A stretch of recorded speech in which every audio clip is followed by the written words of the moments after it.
Hi, I'm Mary, a librarian turned book reviewer with a focus on stories written for kids, tweens, and teens. Today I'm here to talk to you about this book, the last in the series of A Mermaid in Middle Grade called The Great Old One by A.M. Luzadar.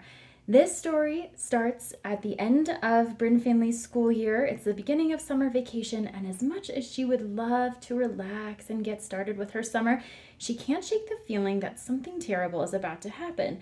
After all, the sea witch Phaedra is still at large, and when she starts to hear on the news that some things are going missing, she can't help but think that the two are connected. Now, when people aren't really doing a good job of listening to her or believing what she says, it's up to Bryn and her friends to follow Phaedra before it's too late. So this story follows much of the same approach as the other books in the series. It has decent-sized chapters, some longer, some shorter. There's not a lot of pictures in here, but it is good for those readers who are transitioning from the early middle grade to longer chapter books. So it's a good middle ground there. It reads really quickly because it is really action-focused, very cinematic in its approach, and so it's easy to visualize as you're going through, even without the help of pictures. Now, there are occasions in here where the author is speaking directly to the reader, so learning little things about the ocean and conservation along the way, and that's really nice to have that connection besides just the story itself. It really gets readers involved in what's going on. Now, just like in the other stories, there is a big moral here at the end, especially because this is the end of the series, and just as you've seen in other books in this series, Bryn Finley is pretty prone to making mistakes, but that doesn't mean that she gives up, and she learns a lot along the way.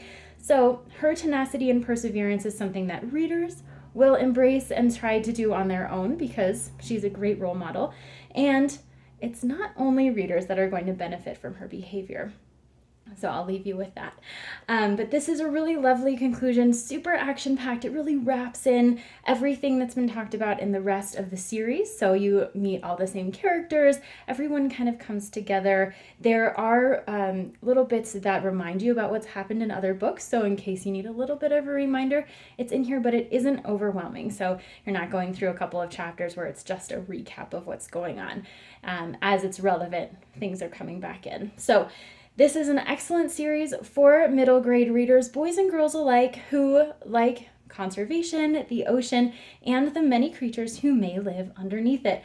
So I highly recommend this series to middle grade readers who are graduating from those earlier chapter books to the bigger ones to head into this series to gain more confidence and meet a really lovely set of friends. If this sounds like a great fit for you, I hope you look for it at your favorite bookstore.